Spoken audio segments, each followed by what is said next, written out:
Hello and welcome back to the FSF Podcast. I am Tim. I am your host and the king of this here nerd ranchero. So welcome to the nerdatorium. Our guest today in said nerdatorium is an amazing actress that you may have recognized from shows such as Resident Alien. I'm kind of a fan. Reservation Dogs, a total drama, 10-star, Goosebumps, and there's a whole lot of other things. She's got a really cool IMDb. That's the word I was looking for. IMDb resume. And so you're going to want to check that out. Matter of fact, we'll put a link down below. You guys will be able to check it out there.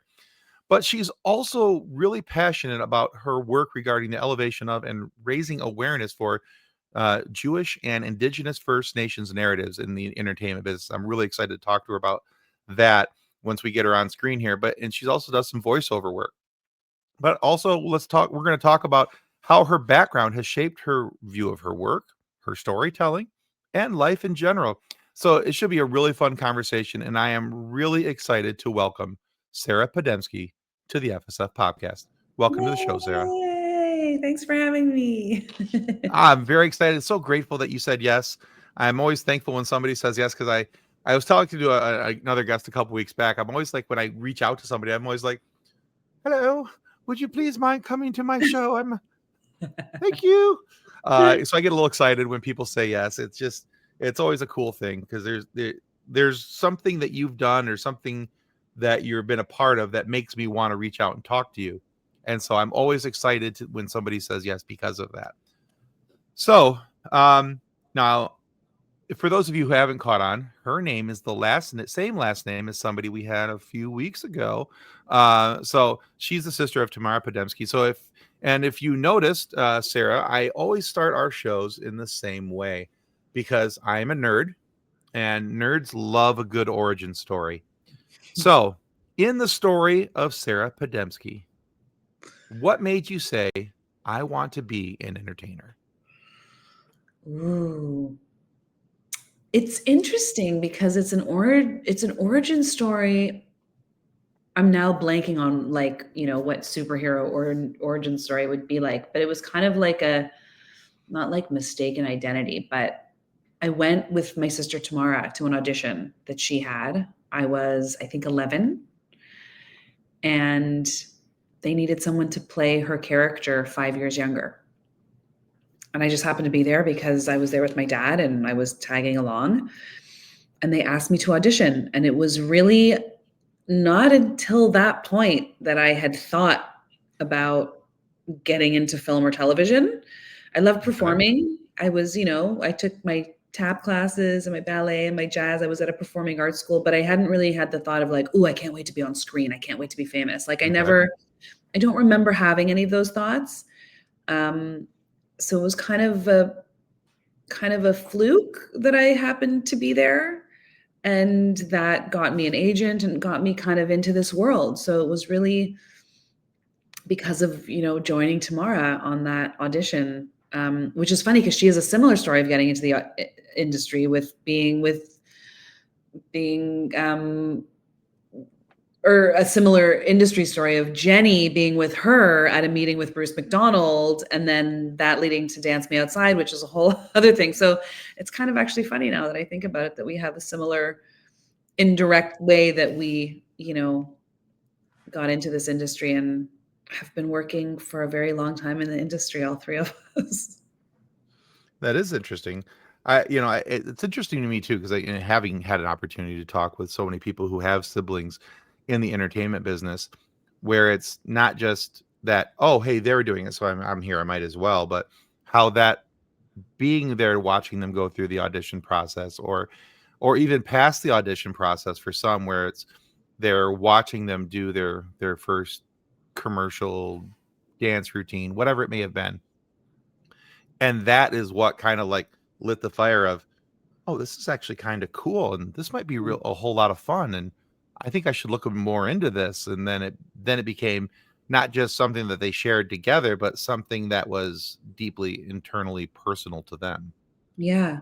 And this thought of this, this idea of like a Nepo baby and nepotism, I think a lot of the time, people who are defending it are saying, I did it all on my own and, I didn't have any help. But something that's very important that I've realized is if you don't see that it's possible, it's very hard for you to imagine yourself doing it. Oh, sure. I had the kind of nepotism that was I saw my sisters doing it. I saw that it was possible. I had a family that was supportive. Those are big privileges to be able to say something crazy like, I want to be an actor. For a lot of people, that's hard to even realize or imagine. And that's a huge, barrier to access. And I think that that's one of the reasons that I was able to just fearlessly say, yeah, let me try this. If it works out, great. If it doesn't, like, it wasn't like I had no idea what it would be like. I was able to see both of my sisters doing it. So I think that that's something I think about often when I speak to younger actors, is being sensitive to that idea that for everyone who wants to be, whether it's in the entertainment industry or anything, it's very helpful to have the support and a family that believes in you and other people that that you can look up to that have had success, that you can say, oh, this is an actual Hmm. road I can go down. That makes a lot of sense, really, because I think with anything that you're trying to do in life, whether it's just the job that you do as an everyday in your everyday life, or you're reaching out for something in the entertainment world, maybe something that's outside of your comfort level where you have to Mm, reach out, put more of yourself out there. If you can't conceptualize yourself doing that thing, whatever it may be, you're right. I think you're going to struggle with allowing yourself to enjoy whatever it is, allowing yourself mhm. to say, "Hey, yeah, I can do this," and giving yourself that sense of inner pride and stability, and saying that, "Yeah, I can move forward." So that makes a lot of sense to me. Yeah. Okay. Um, no, that's a really cool concept because I so when I even with it, just thinking about doing it with this, like, when I got started in podcasting, I did not think that I would ever have a like be able to talk to anybody and hold an interview and have a conversation with somebody about it. Mainly because I didn't see myself in that lane. I didn't see myself doing those type of things. And it's kind of it's I say funny, but it's not really funny. I mean, I got into podcasting because my daughter was hospitalized for a very long time. Just under 100 days with a critical health condition. Oh my gosh.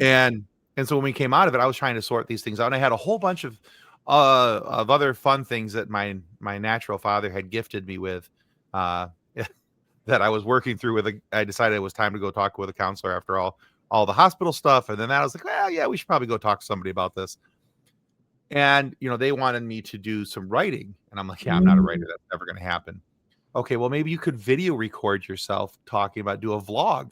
I'm like, yeah, I'm never going to sit in front of a camera and talk to myself or somebody else. That's never going to be a thing.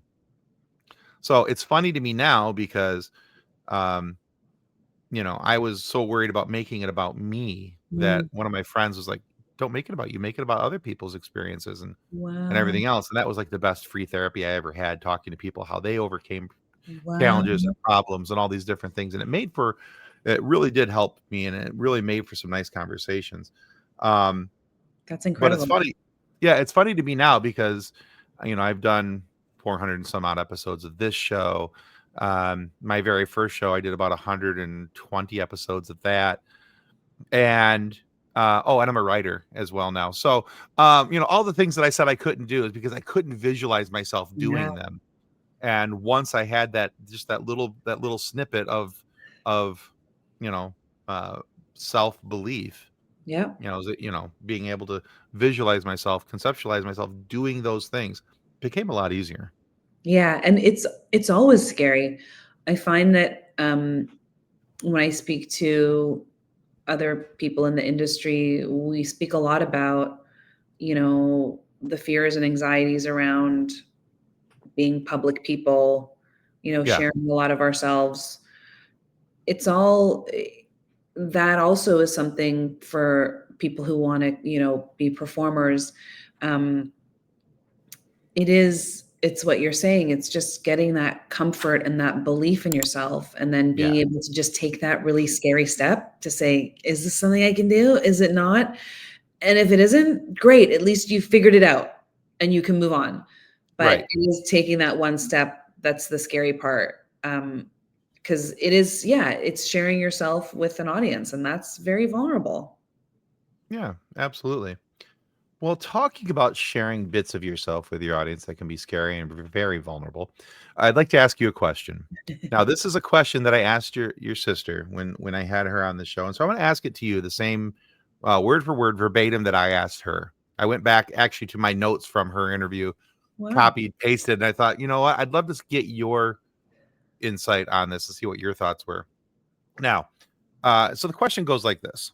Now, according to the internets, your father is Jewish, your mother is First Nations from Saskatchewan. How have these cultural influences challenged you as both a person and your choices in your performances? Yeah. For me, I would say I'm interested to now listen to her episode and see what she said. I feel very differently now as an adult, but definitely growing up in the industry and being a white passing native performer, I never really felt like I fit in or that I, um, looked native enough or felt native enough. And then I also felt like from casting perspectives, I wasn't exactly what people wanted, like as a native actress. I didn't look Okay. like your stereotypical, like long hair, braids, dark, you know. So Yeah. I think that that was something that kind of got into my head a bit in terms of like my worth. Mm, And then interestingly enough, I never really thought about it from a Jewish perspective. It was a lot of it was because I was working a lot as a native actress. And then I think in the last few years, after having conversations with, Jewish performers, maybe in the last 5 years, I realized, oh my gosh, there's so many similarities. Like when I go on set, I'm sometimes the only Jewish person there, the same way that I used to feel about being the only native person there. So I think I started to connect some of the feelings of insecurity from both sides, and that has led me to be very aware of how I represent myself and how I honor both of those cultures. And even when I come on and speak publicly, as often as I can, I try and say like I only represent myself. Like I'm not here to speak for Native sure. actors, and I'm not here to speak for Jewish actors. Like um, but definitely this idea of wanting to acknowledge and respect this legacy that I was Mm, given, like from my grandfather who was a Holocaust survivor, and um, yes. my mother's parents who are residential school survivors. It's such a privilege to be doing what I'm doing and to be a public figure. And there's just as I've matured, I realized there was just a bit more of a responsibility to that.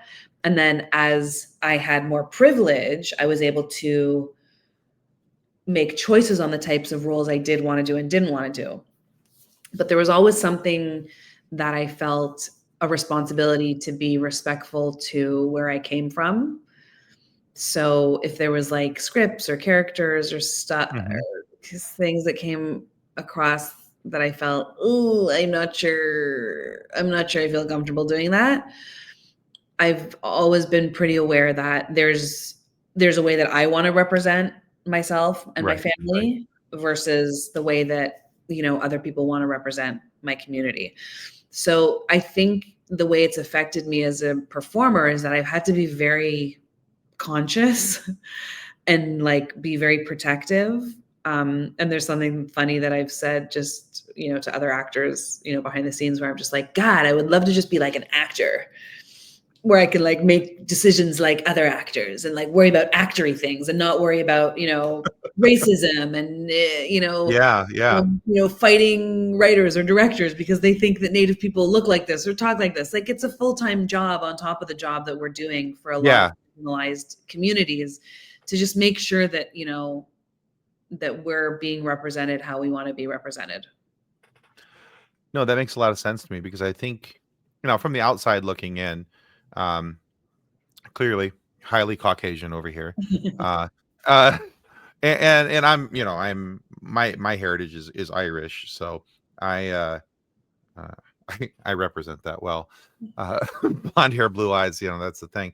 But I listening to what you're saying, it's kind of interesting to me because I'm thinking about how you have a foot, in two very distinct cultures with a proud heritage in both. And there's so much to be proud of in each one of those. And I would have to imagine, again, this is from outside looking in, of course, that there'd have to be some times where there would have to be an emotional pull, one way or another, depending on how things were going, because of maybe this one, like you were talking about, having to deal with racism, having to deal with stereotypes for both being indigenous and Jewish at the same time. I would imagine that would have some pretty wild emotional pulls for you at times. Yeah. I mean, there's in I mean, in any marginalized community that's going through anything in society that other people know about culturally, Mhm. whatever that is, um, there's definitely it's very tied up in the work we're doing. It was very hard Mhm. for me to show up. For example, I was working on a project, and it was when they had first found uh, some unmarked graves in Canada of the children that went to residential school. Mm. And I had to be on a call with other producers about a project, and nobody mentioned it. And that's something that's very specific to my heritage, my Oh, sure. family. Yeah. It was a residential school, that I knew of, and that was close to the community that my mother's from. And so those are things when it overlaps that you're kind of forced to continue the conversation when emotionally you feel like you need time off. And I think only now we're starting to have a conversation even about mental health, or when Oh, people yeah. Yeah. when families are going through something, just to have some kind of conversation about empathy, and that stuff happens to people. Yeah. And sometimes we can't show up in the way we need to, but we're so afraid of saying that we can't. And there's no real guidelines or cultural acceptance or social acceptance to say, yeah, that person might need a few days off for this, or let's Yeah. figure this out together or have a conversation. We kind of put a lot of that under the rug. So I hope that that's changing in terms of how we have conversations about the workplace, period. But definitely the entertainment industry has a terrible track record of those sensitivities. So it's moving slowly, but I definitely think, we have a lot further to go. But this idea of that we're human beings all having an emotional experience, and stuff's Right. happening in our lives, Yeah. and it affects our day-to-day work. I think that for my two communities, there just happened to be a lot going on a lot of the time. Yeah. Oh, for So sure. Yeah. that's really something that I'm, learning also day to day, is how to give myself space and time for that, and be able to, show up for my responsibilities, but be kind of honest with myself. So I hope that we're all doing that, but I would definitely say, as a performer that's dealing with those two community poles emotionally, it's definitely a constant conversation in my mind of, how do I show up? Where do I show up? When do I show up? When do I take time for myself? Yeah. I could see that as a definite challenge. I will say, from being a non-performer, the things that I've You're noticed, you performing you right mentioned, now. You are a performer. maybe, uh, but I noticed, for myself, because having some of my own mental health issues and having to come to terms with those things and work through those things. and noticing the change that the entertainment industry has gone through in the last, specifically the last 5 to 10 years, about the representation of what Mm. mental health looks like. And not everybody who's having some mental health issues is in a straight jacket in a padded room somewhere. Not everybody's crazy. Just, well, I am crazy, but that's a whole different topic. That's a whole different reason. But I would have to think that, I would like to think, I should say, that it's becoming some of the same things for the marginalized communities, where we're showing more humanity to these folks and what their life is going through. And it's not just, your average white guy's life and going through whatever how they see it. And so I think that's kind of a nice touch from my perspective and how I've seen and noticed things with mental health. Yeah, I mean, for so many different subjects like that, for grieving and loss and, Yeah. family dynamics. Like if we look at some of the films from 25, I mean, you don't even have to go back 25 years, like the way we represented all sorts of communities. I mean, it's Oh just the yeah. tip of the iceberg for, you know, visible minorities, but we're talking about people who are differently abled, people who are Yeah. dealing with a host of other things that have nothing to do with race or religion. So there's just there, and I think too, like when you were saying that you're Irish, like everyone comes from somewhere and Exactly. everyone has their own legacy and their family legacy and their family heritage. And I think the more specific we get when we represent, these cultures in the media, in the arts and entertainment, it becomes so universal because everybody has very common themes that they're working with, that they see themselves in when Hmm. they're watching, when they're watching film and television or a musical or listening to music. So I think there's space for everybody's stories to be told authentically from so many different perspectives. Because then we're just getting closer to the truth of like who we are. We don't have to pretend anymore that men are like this or women are like this, and this is what marriage is like, and these are what Right. communities are like, and this is what family dinner should be like, and this is what high school is like. Like it was told from very few perspectives for so long, Yeah. and you kind of felt like a loser if you weren't having that experience. Yeah. Oh, Like for you sure. felt like you left out, or you're just like, oh, that was why did everyone else have such a great experience? It's like nobody had that experience. That's a movie. I saw it it was kind of funny. So if you notice the top of our screen, it says "Welcome to Level Up Sabers Studios." Now, the owner of Level Up Sabers, his name is Alan White, and Alan has a really cool TikTok page, and just a really good guy, and I'm proud to be sponsored by him. But we were he was talking about in the one of his TikToks about it came in, he stitched it into somebody else's post, but they started off on this thing about, about men being men and women being women, and this was that and that was this, and why can't we do this? And he's like, I don't understand why we fetishize the 1950s. you know it's not even a misconception, it's a straight on fetish of what Yeah. things, how things could be and should be. And there's we've gotten to a point in time where it feels like there's not any allowance for nuance or shades of Mm. gray between myself and you. We all have to be cookie cutter. We must be this, we must be that. And I You must kind of like, identify with yeah, something very specific. yeah. And, frankly, I kind of enjoy people's shades of gray. That's Yeah. what makes them unique and what makes them fun. And I mean, God, if everything tasted like, you know, dog kibble, we'd all be yeah, how disappointing would that be? And I think the same way about people. What if we were all the same shape, size, color, size, whatever? It'd just be boring. So, yeah. I've really had the privilege to be able to play characters that I feel, are outside of the normal representation of, Okay. who those women would be otherwise. Right. And it's such a joy to be able to like participate in the changing of those narratives, because it just really is. It's character by character, film by film, role by role.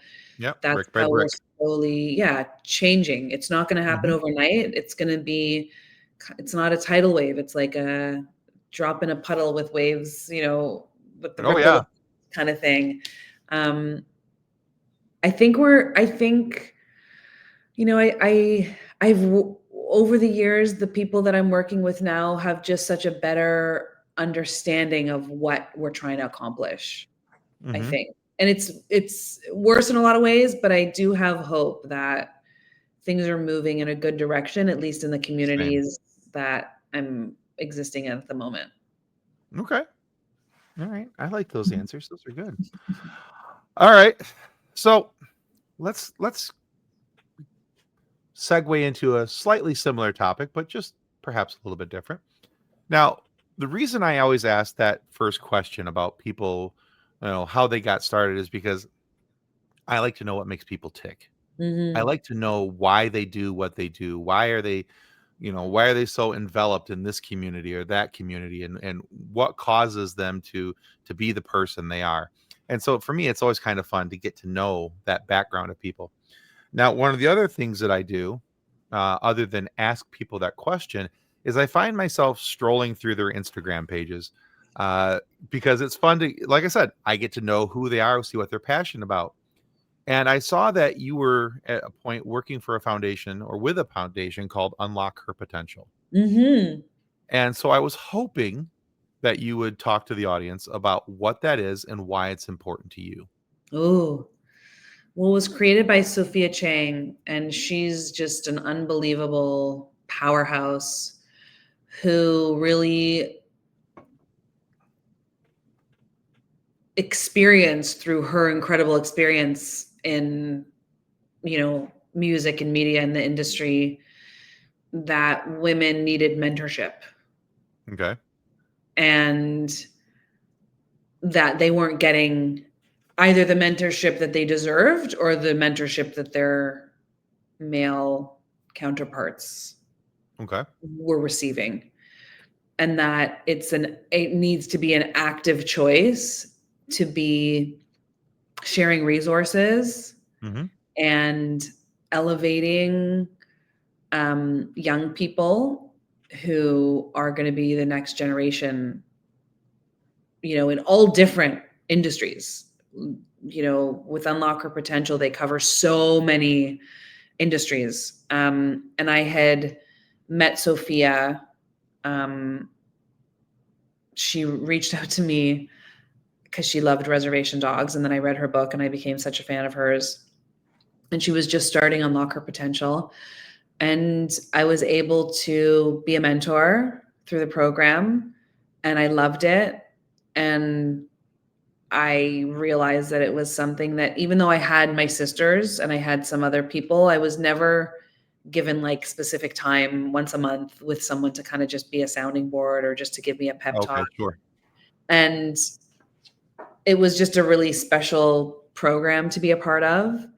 And it's just exploded, and it's incredible to see the talent. And then it's also I found it really incredible as a mentor because I got to meet a group of women once in Los Angeles. We were at a dinner that Sophia hosted. And I got to meet women that I was really like in awe of, that were doing incredible things. Yeah. And I thought, wow, that's so crazy. Like, even if you're a mentor, there's still so much more for you to learn, Oh, for like it's a sure. Yeah. constant evolution of, who we are.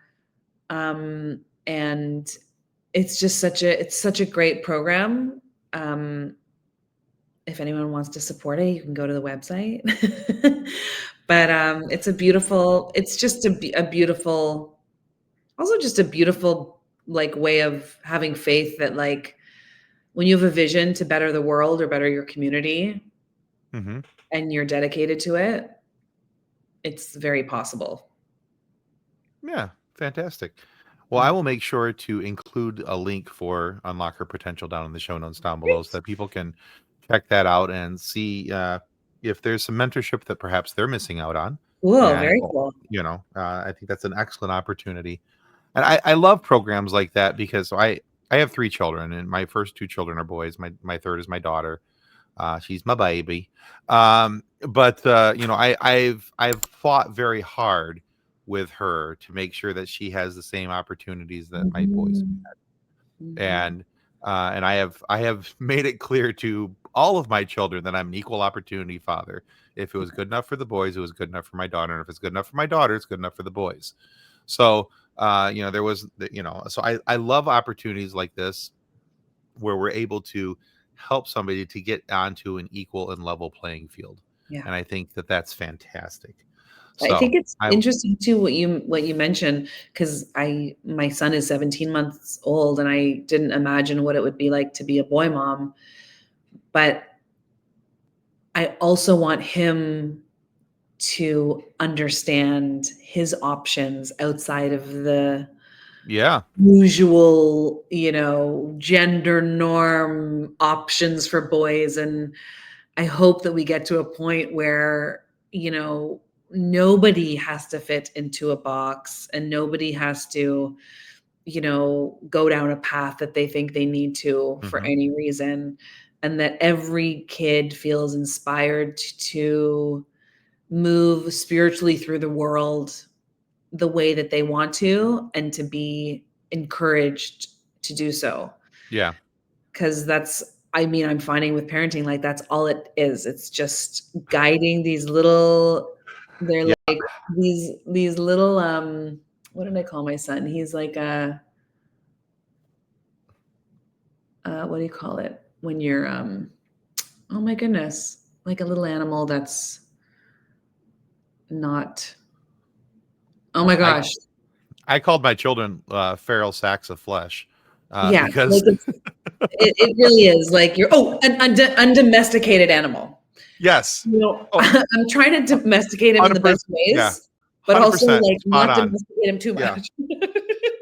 Teach spot him how to on, eat and go to the bathroom and clean up after himself, but also yeah, to just like, dream big and be kind and, yeah, oh, that yeah, be a good 100%, human. you're spot on with that. It's a 24/7 challenge, especially at, this day and age, with the immediacy of everything that they can get their fingers on once they're of a certain ages, and, oh boy, that's a whole 'nother challenge that you're gonna Yeah. wanna walk yourself through. But it's funny too because you talked about societal norms and things like that. It was funny too because no, I was a stay-at-home dad for 15 years, and I raised my kids, and um I had some health issues back in my early 30s, and so I had to stay home. Yeah. But we got through those, and it was kind of interesting because when it was time, when we started talking to people about what we were doing, my wife and I were both very comfortable with it.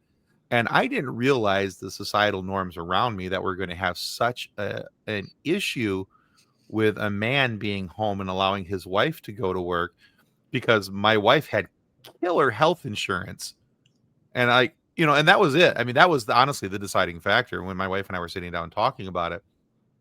We both made good money. One of us had to stay home. I had some health issues. She had killer health insurance.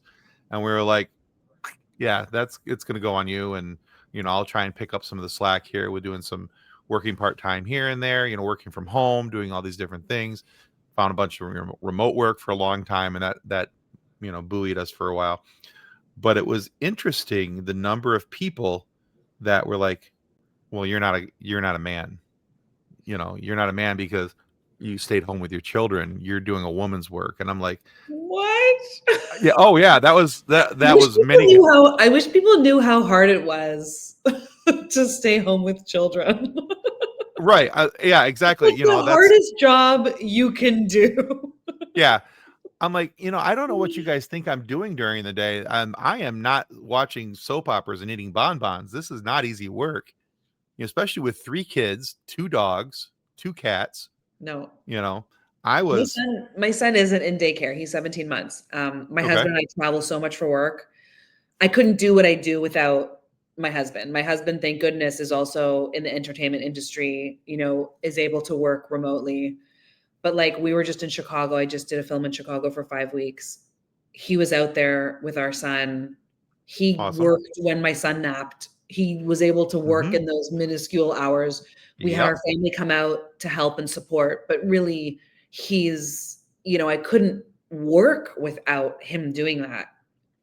But even with those norms, like, it's still very weird for people to hear that we have a child not in daycare. Like, it's just so strange to people. And Which I don't understand that. I'm learning too as a new mom, even just like the weirdest things people find so discombobulating. Yeah. and, and I think what you're doing or what I'm doing is like, we're just trying to make our life work with Right. children. Yeah. And I trust that we're going to figure it out. We're going to find our footing. But, of course, if he needs something else, we'll, stop travel, or, we're going to accommodate whatever he needs. But at the moment, it's working for us. We travel a lot. We kind of pass him Yeah. back and forth during the day when, he's like at his parents right now with him so that I could be here to do this, like, and vice versa. So it is interesting. Just the misconceptions and the misunderstandings and Yeah. the judgments in the parenting community that I really, like, I heard about it. It was a problem and it's annoying, but like being in it is really quite illuminating to be Yeah. experiencing it from other parents, just their utter confusion about our lifestyle. And it's really Yeah. You have interesting. to develop some pretty thick skin Yeah. pretty early, because I was more amazed that, like, I'd be going through the grocery store pushing my daughter in a cart, and she's like, where's, I had a lady walk up to us, an older lady. She's like, well, where's her mommy? I'm like, her mommy's at work. I'm her father. Well, why aren't you at work? Because I'm taking care of my daughter. And she had all these questions and all these things that I want, at some point you're just like, it works for us. So that's all that matters, and you just have to get some thick skin. But it always amazed me too, because people said the same thing to us about childcare, was that, well, you're not putting them in daycare. Why would I, if they could be with their parent? Yeah. Why would I give them to a stranger and pay them to watch my child for me so I could go to work just to make enough money to pay for childcare? It's that whole situation is so weird. Just the childcare being so expensive. Like, I swear to God, that's run by the mob. So it's so wild. It is wild. But yeah, it's really, hopefully, I mean, in the entertainment industry, it's not strange. Like, I come across all sorts of situations, oh, but for sure, definitely the yeah, people that I meet or that I come across that, have a very, I would say stereotypical lifestyle, find it very yeah. hard to understand. All right, we're gonna change gears again here a little bit. Now, it's kind of interesting for me because we've gone this far without me talking to you about Resident Alien, which is Yeah. that has changed right here, right now, because now, for those of you who haven't caught on, the Resident Alien did conclude its run this season, and the show is no more. Many sad faces, and it should have continued, but that's a whole other topic for a whole other time. Um, but I also find that some of these shows that are written comedically and have comedic leanings, there's some really interesting lessons that can be learned and gained from them. Mhm. Resident Alien, for me, is one of those shows. Um, I look at it in much the same vein as I did the show Ted Lasso, with some of the lessons that taught the audience. So, from your perspective, as someone who is a cast member on the show and involved in the seasons, what is the best lesson that Resident Alien helps teach its audience, in your opinion? Mm. I think love. I don't know if that sounds strange, but No, not at all. I that like, we have Harry who comes to Earth like with a very specific person with a very specific purpose. And through meeting people and being in the community, he learns how to love. Hmm. Like, this is something that we can nurture and develop. And I think, especially with so much division these days, it is possible to learn how to love people that, we may not agree with, Hmm. and not like be in love with them, but just show love or compassion. So I was Common care. yeah, like every episode I read, and especially for my character, for Kayla, a lot of the beginning stuff was was about that, was to give Asta, support that maybe Mm-hmm. she wasn't given, and just to be very empathetic and just to be such a friend to her. So I always saw it from that lens, from my character's story, that it was just Sure. always about, giving space to grief and sadness and giving space to confusion and all that stuff. And then that just seemed kind of like an overarching theme. And then especially with the last two seasons, our attachment to each other, and like that's what makes the world go round, is that this love is really the only thing that we have at the end of the day. So I would say that. I would say, yeah. Okay.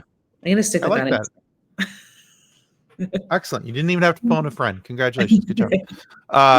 No, I agree with that. I was looking at it, in pretty much the same light, but slightly different wording, obviously. I was thinking of from the word of acceptance, Mm, accepting people for their idiosyncrasies of who they are, not, for what they are underneath, not exactly what we see on the surface, because yeah, there's so much that we learn about each character in Resident Alien as the four seasons go on. And we start off with just what we see, especially with Harry. What we yeah, see is people are judging that, and what his first initial reactions with people are, and everything. So I think it's very cool that we see him him it kind of, even though he's obviously an alien, embrace his humanity, to the extent that he does, and his own level of acceptance of what's going on in this world around him. So I think that, for me, that's how I saw it. So I'm that's kind of very glad cool. we are kind of on the same page on there. I feel like I got the whole point of the show. I Yay. mean, that's what I thought it was. You can ask Chris Sheridan what it is. He may have a totally different answer, but I feel like that would be one of his answers. I would love to ask Chris Sheridan that question. So, okay, very cool. Well, we're at a point of the show where I'd like to ask people, and this is another one of those questions where I get to know a little bit more about you. I call it suggestion time. So, Right. Sarah, what are you reading or listening to that you think everybody else should know about? And it's with a 17-month-old child, it's completely okay to say goodnight moon. I was just thinking, I'm like, what have I read other than Learn How to Say Goodnight, or The Wheels? I do sing Baby Beluga to him every night. Um, Nice. what am I reading or listening to? To be honest, like I haven't had a lot of time to listen to anything Understandable. or to read anything. I only recently like got back on Instagram on my phone. I had to like took a bit of a hiatus because it was just fogging up my brain. But Fair. I yeah, I don't know if I can answer that fairly. Um That's fine. what You else? know, it's not like you haven't had something, I'm trying to think of being something even like recent, like in the last few years. Um I can't even remember. My brain. I got baby that's, brain. you know what? That is the best and most acceptable answer that you could possibly give. I'm listening to Knowing a how lot of my music. We're introducing a lot of music to my son. Okay. So we're listening. He like loves disco and like funk. Oh, And nice. what I love, okay, here's something interesting. Yeah. What I love is I love listening to like all of that old music. We're listening to a lot of like Steely Dan too, which I'm Yes. like falling in love with all over again because I kind of grew up. Right? I grew up with Steely Dan, and then like all of a sudden I'm listening to it again, and I'm just like, oh my god, this is just so good. Um, Oh, but for sure. what I've noticed is just I love finding all the songs where I'm like, oh man, that person sampled that and that sampled that. You're realizing where all these, amazing songs came from. Yeah.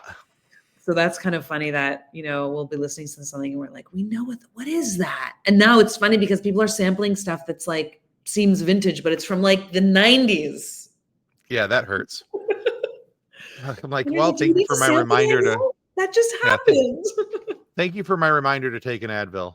Yeah. Uh yeah, I did the same thing with Steely Dan and even Donald Fagen's solo stuff. Uh, Uh so for me, how I got reintroduced back into Steely Dan, so I participate in this thing. It's called the 1001 album challenge. It's a random thing on website on Google. If you Google that, there's this guy put together this list of 1,001 albums he thinks everybody should listen to before they die. And now some of them, hot garbage. Some of them, but there's been quite a few where I've been like, oh man, I don't know what I'm gonna. And Steely Dan was one of those because my dad used to listen to Steely Dan all the time when I was growing up, and I always thought it was stupid. I was like, oh, I was very much into like 90s grunge and everything as a teenager. And I just remember, my dad listening to Steely Dan, and I'm like, well, that's stupid. Why would you ever listen to that? And now I'm like, I had a couple different Steely Dan albums assigned to me, when so the way it works, you get your album assignment, and then at like midnight, you get an opportunity to go in and review that, give it a 1 to 5 stars, tell everybody what you think about it, you submit it gives you your next album. And so I'm like 200 and some odd days into this, and Cool. I have absolutely been loving it because there's been so much that I had forgotten about music wise. And I like to think that I have a pretty eclectic music taste. I listen to a little bit of everything, honestly. But so like Steely Dan was one of them. Yesterday's album was one of the ones from Earth, Wind, and Fire. Oh, wow. Yeah. And that had like 9 songs on it. I listened to the album like 3 times yesterday at work, just let it loop through because it was so good. Yeah. And I was just like, it's one of those things like I hear these songs and I'm like, I know these songs, and I'm like, oh, that's by them. That's who that is. Yeah. That's fantastic. So that's been, for me, that's been a really cool discovery.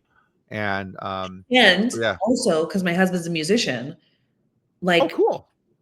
Like buying albums on iTunes. Oh, yeah.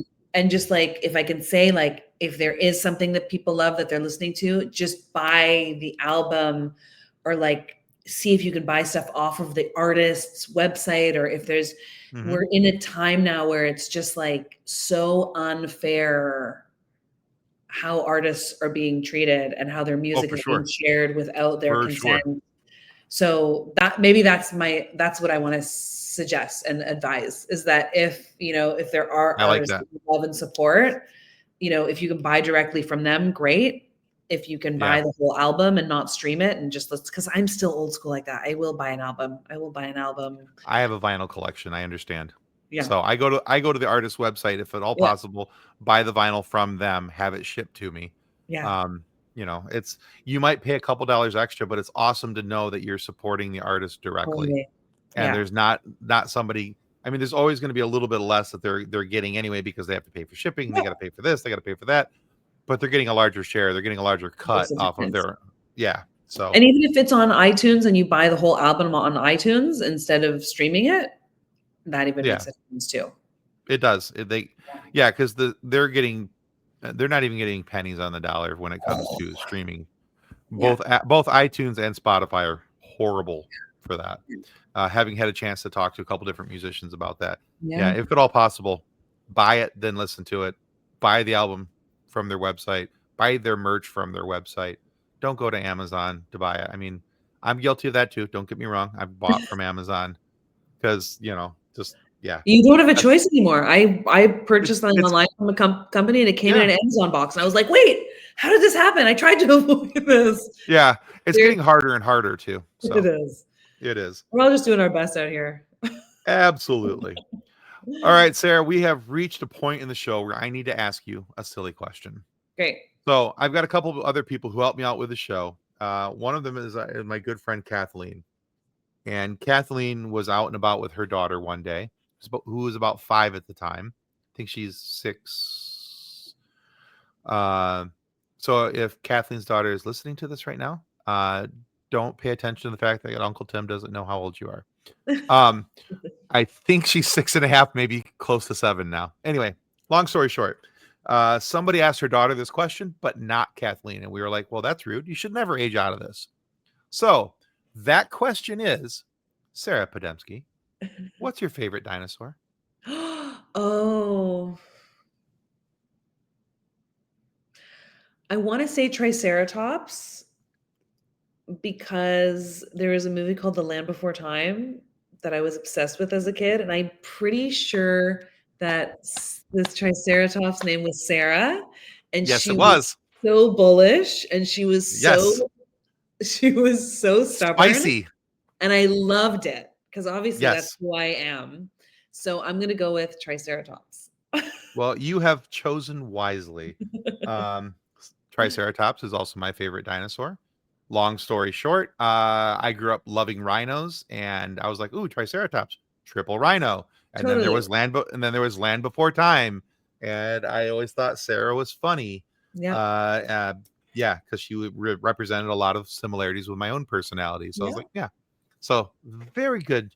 I do support that choice 100%. So well done for you. Thank you. All right, Sarah, thank you so much for being on the FSF Podcast today. Where can my listeners go to find out more about you, your work, and anything you've got coming up next? I would say Instagram. I'm slowly getting back on there, so I'll be on there promoting some exciting stuff soon. Yeah. All right, cool. Yeah. Well, I will make sure that we put a link for your Instagram page down below in the Great. show notes, along with your Instagram handle, so that way our listeners can go check you out and give you a follow. Perfect. And hey, guys, speaking of follows, this seems like a prime time to remind you that following our show here on YouTube is the most important free thing that you can do today. It costs you exactly this many dollars, whether Canadian or American. It's absolutely free. So, please give us a follow. It means more than I can ever really tell you. It helps us out considerably. And it helps us to get more amazing guests like Sarah Podemski here today to have on the show. I have some cool conversations with and share some laughs with. So please do that. It helps us out. And go check out Sarah's work as well. Like I said, we'll have a link for Unlock Her Potential. We'll have a link for her IMDb page and her Instagram page all down in the show notes down below. So you guys can check those out. So again, thank you to Sarah Podemski for being a guest on the show. Thank you to everyone for listening and or watching if you're here on YouTube. And may the force be with you as you continue to live long and prosper. Goodbye. Copyright 2025 FSF Podcast.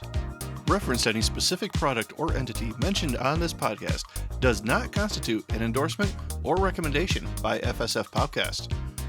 The views expressed by guests are their own, and their appearance on the program does not imply an endorsement of them or any entity they represent. If you have any questions about this disclaimer, please contact us via email at info@fsfpodcast.com.